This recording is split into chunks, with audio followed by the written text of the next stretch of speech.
It was just another bright, bouncy morning at Sprunki Studio. The kind of morning where every beat dropped in perfect time, and the sun always hit just right through the windows. The studio was alive with sounds. Claps, snaps, bass drops, giggles, and the occasional offbeat kazoo noise, probably fanbot again.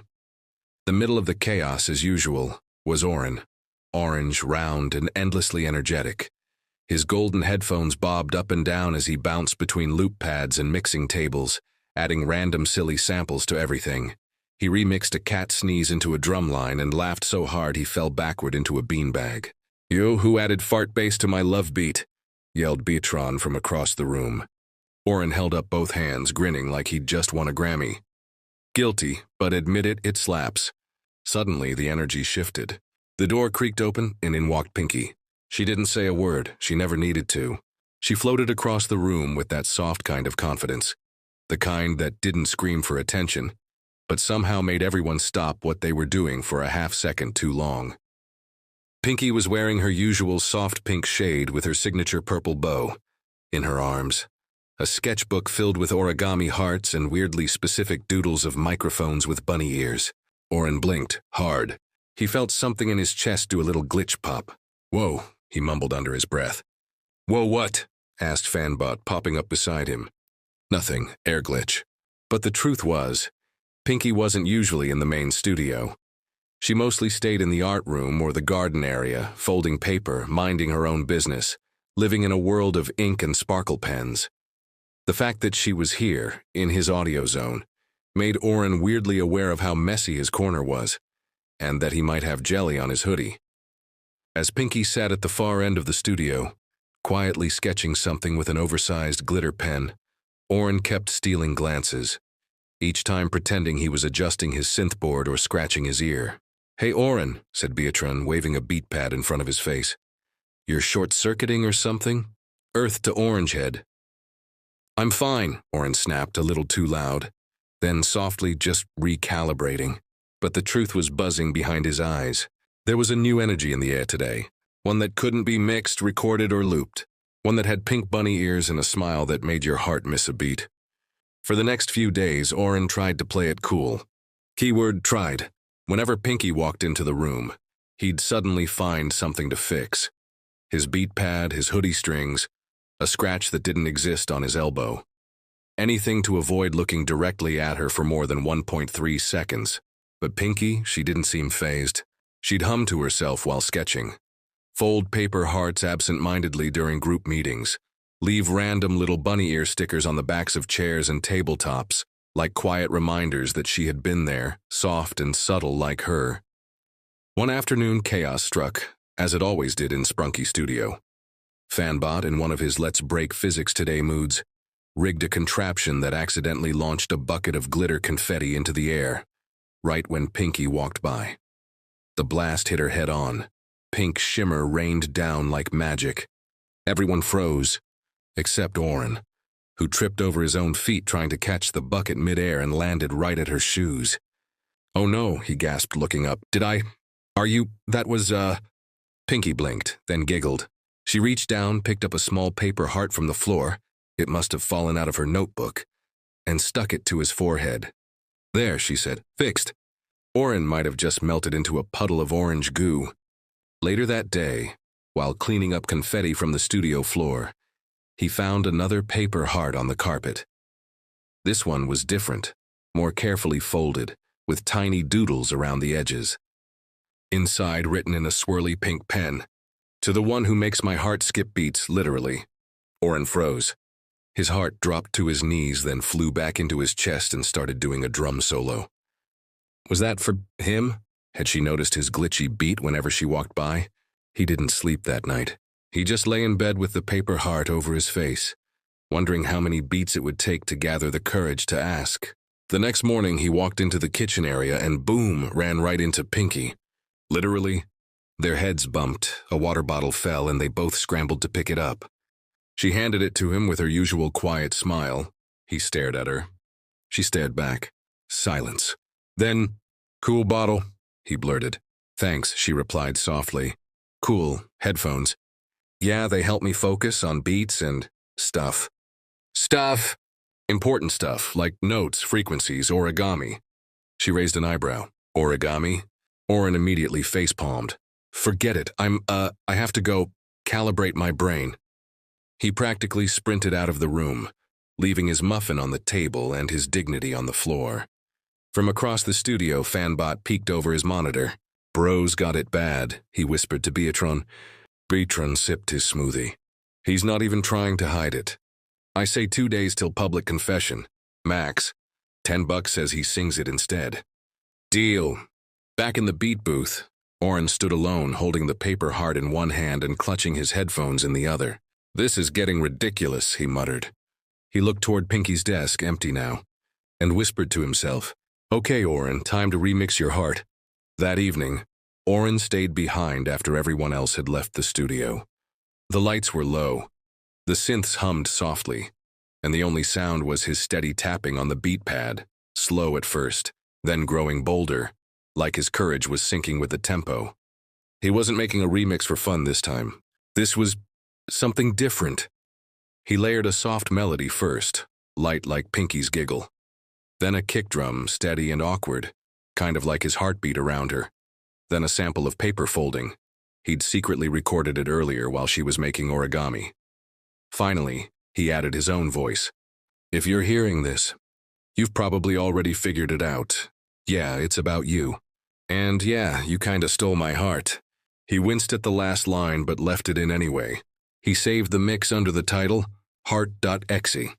And then he froze. How was he supposed to give it to her? He imagined walking up to her, handing over the headphones and saying, Hey Pinky, want to listen to something I made? Casual, cool. Except it would definitely come out more like, Hi you hey do you, listen. And then he'd probably trip on his own shoelaces and knock over a keyboard. So instead he left the headphones on her desk. No note, no explanation, just hope. The next morning, Pinky found them waiting for her. She hesitated. Then slowly she put them on. No one saw her reaction. No one heard what she whispered. But when Oren walked into the studio later that day, something had changed. Everyone looked at him and grinned. Why's everyone staring? He asked nervously. Fanbot whistled innocently. Beatron winked. Even the normally chill Cynthia was smiling weirdly. He turned and there she was, Pinky, standing at his desk, with a paintbrush. Oren blinked. Hi? She didn't say a word, just stepped forward and gently painted a glowing pink heart on the front of his hoodie, right over his chest. Then she leaned in close and said softly, just loud enough for only him to hear, You didn't lose your heart, Oren. You left it where it wanted to stay. Oren's face turned redder than a tomato in a microwave. He opened his mouth to say something, anything, but all that came out was a squeaky, okay. Pinky giggled, gave his headphone cord a tug and walked away, leaving behind a trail of glitter stickers and the sound of a heart remix still looping in his head. At the far end of the studio, Fanbot finally exploded. I told you it'd be a confession track. Beatron groaned. Dang it, that's $10. And from that day forward, whenever Oren wore that hoodie, with the pink heart on his chest, he walked a little taller, smiled a little bigger, and always remixed with a little more heart. From the moment the pink heart appeared on Oren's hoodie, the entire Sprunki studio changed. Not in a bad way. In a ridiculously teasing, over-the-top, can't-escape-it kind of way. Fanbot made it his personal mission to remix Oren's confession track into every background beat. Suddenly, You Kinda Stole My Heart was echoing from vending machines, hallway speakers, and the intro to the lunch break alarm. Even Beatron started slipping origami hearts into Oren's backpack. For emotional support, he said with a dramatic bow, in case Pinky's love becomes too heavy to carry alone. Oren tried to play it cool again. He failed again. Because Pinky? She smiled more now. She started joining music sessions, sometimes adding subtle percussion, sometimes humming backup vocals that made everyone freeze mid-beat like they'd heard magic. And every now and then, when Oren was deep in a new track, she'd sneak up and gently boop his headphone from behind. Heart check, she'd say. It never failed to turn his face into lava. One afternoon, the teasing reached a whole new level. Someone, probably Fanbot, no one could prove it, started a love remix challenge. The rules were simple. Remix any existing confession beat. Must include a pinky moment. Bonus points for sparkles. It was chaos. Cynthia created a dramatic orchestral trap version of Oren's track. Absolutely. Here's the final part of the story. Part 5. A heart on the wall and a beat that never ends. The next morning, the studio felt different. Not because of any big announcement or dramatic twist, just warmer. The kind of warm that lingers in the air after laughter, after music, after something true has been shared and understood. Oren arrived early, earlier than usual. He carried something under his arm, a square wooden frame with a heart inside, the original paper heart Pinky had dropped the day glitter rained down, the one that made everything start. He'd added something too, a waveform, the printed waveform from their duet track last night, visible only if you knew what it was. Simple, quiet, meaningful. He didn't hang it in his booth. He didn't even ask permission. He just walked to the studio wall, right above the main mixer where all their tracks were born, and pinned it there. No spotlight, no fanfare, just a quiet corner of the room, where their story would stay. Later that day, Pinky noticed it. She paused, tilted her head, smiled, then gently peeled a bunny sticker from her sketchbook and pressed it onto the bottom right corner of the frame. She didn't say a word. She didn't have to. Oren was across the room, pretending not to watch. He failed miserably. As the week rolled on, something unexpected happened. Other Sprunkists started adding their little symbols to the frame. Fanbot slapped a neon emoji sticker on the side. Beatrin left a tiny cassette-shaped button hanging from a thread. Even Cynthia, the cool one, quietly placed a glowing treble clef charm at the top corner. It wasn't just Oren and Pinky's anymore. It was everyone's reminder. That heart mattered. That expression mattered. That love didn't have to be loud to be real. One evening, the group gathered for a final mix-down party.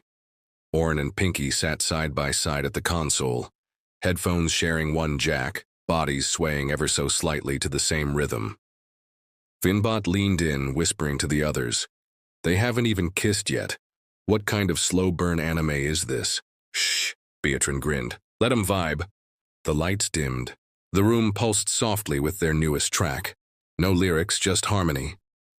And as the beat faded, Pinky leaned her head onto Oren's shoulder and whispered, "I never stole your heart, Oren." He turned, eyes wide. "You gave it to me. But just so you know, I'm never giving it back." Oren grinned, leaned into the moment, and whispered, "Good. I'm building every beat around it now." And from then on, whether the studio was loud or quiet, whether they were remixing bangers or folding bunny-shaped napkins, their rhythm stayed the same. Not perfect, not always in time, but honest and beautiful.